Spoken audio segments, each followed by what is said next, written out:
gal ne tiek sureikšminam netoleravimą diskomfortui, kiek mums šiandien atrodo yra labai svarbu nuolat būti laimingiem, patenkintam, jaust džiaugsmą ir bet kokį kitą pozityvą. Nors tai nėra subalansuota, gyvenimas turėtų būti sudarytas iš visko.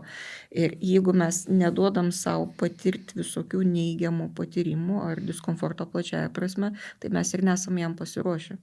Mes tada negalim jo pakelti ir tada ir negalim išsivaduoti iš priklausomybių, nes daug priklausomybių kaip tik ir akcentuojasi į tai, kad aš patiriu malonumą.